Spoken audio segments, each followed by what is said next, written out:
when the business was looking at those acquisitions, I remember the paper coming across my desk and, what do you think of this one? And had a look at it and went, they're not that good. Well, why don't we just build it? Anyway, they went, cool. All right, well, you can do it.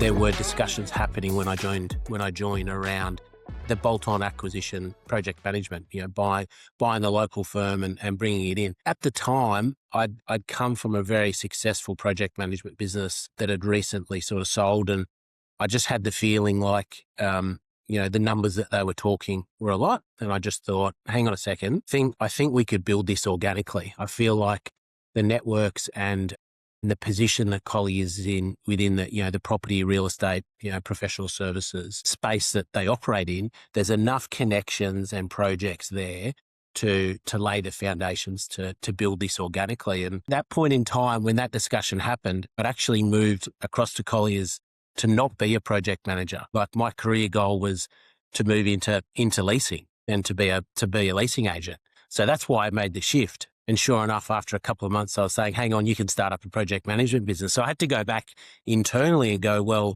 is that actually what I want to do for my career? Do I want to go back into the project management space? I remember having the conversation with the state chief executive at the time saying, yeah, I'll do this, but I want to still stay in office leasing. So I'm going to do this 50-50 role and see if we can make it work. The year that we kicked this off was 2020. 2020 was the first year.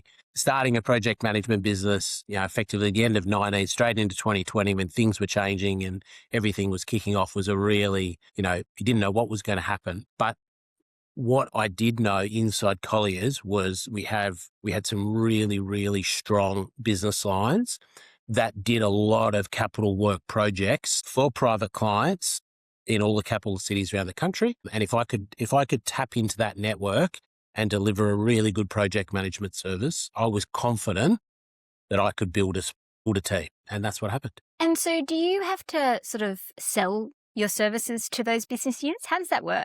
Yeah, absolutely. The start of it for us, it came out of the property management and the facilities management. So within Colliers, we call it our real estate management services arm, and they look after, a huge amount of square meters of commercial office, and industrial across the country. So here in the ACT, I think at the time they probably had 30 to 40% of the commercial office under management within the ACT. So that was a huge number. And so working closely with that team and then getting introductions to all the building owners around town and looking at what that forward capital works book looked like, had the opportunity to go, right, well, what building upgrades did they need at the time? Was it a repositioning? Was it a new end of trip? Was it a new foyer? Was it tenants moving in and working with the leasing team and delivering fit outs? It was always about having that bolt-on service to our core business of real estate management and leasing and offering the project management as the add-on. There was no ceiling. It was just,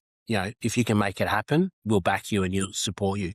And look, the business was in a great spot. It was in a great spot across the country. They were more than happy to take the chance, and that, yes, it was slow and it was hard, but, for me, it was always going to succeed. It was never about being the biggest. It was never about being hundreds and hundreds big in Canberra. It was always about just building a really solid team that could do a really good job and complement our other businesses. So I guess a lot of your work would be based on repeat work and referrals. Would that be right? Yes, without a doubt, particularly in that sort of professional service division like project management. I think the project management business in Australia, it would be 50 to 60% of clients is repeat business. So what is it that you and your team do differently in delivery to make sure that you can have those long-term relationships? Well, it's always about providing value to the client. So if you're providing value in a service and you're in partnership with them, they will come back. If you're not providing that value and you're not providing any expertise within that project scene, they'll eventually go, well, we'll go to someone else who will, or they'll insource it. There's a variety of models. So when you can provide the value to them, and it might not necessarily be in just that straight project management discipline. It might be being able to introduce them to the next project, being able to introduce them through to the next, the next source of capital, the next investment, the next site. That's the benefit of Colliers and where we sit within the marketplace. We've got a wealth of property, real estate across Australia. The network is such that you can have a project management project happening in Jindabyne, but I know someone's then wants to do something else in Jindabyne, and you connect them. You can become the concierge. That often leads to that repeat business and the introduction into the next project. Was there one decision or move that had the biggest impact on where the business unit is today? It was a particular client and a particular that changed it for us. That really sort of made that growth happen. And the point of time was forming a strategic partnership with them, and becoming their incumbent and doing that portfolio work. Without that, we would have been out there. And probably if you look, 3 years later after that, or 4 years, I can't remember exactly how long it's been, but we would not be in that position in that service line if we didn't do that. That was sort of that big change, or that big decision point that sort of changed it. Their core activities aren't managing projects, or aren't looking at real estate, or aren't investing.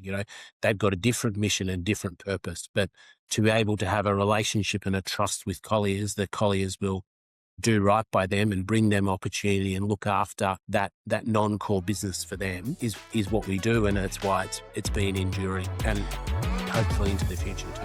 Well, on that note, we're going to wrap up. I do want to say a big thank you to Iain. No problem. Enjoyed it. Thanks for watching, guys. If you want to know more about construction and get all the professional tips, tricks, and AI advice from real construction project managers, follow this channel for more insights.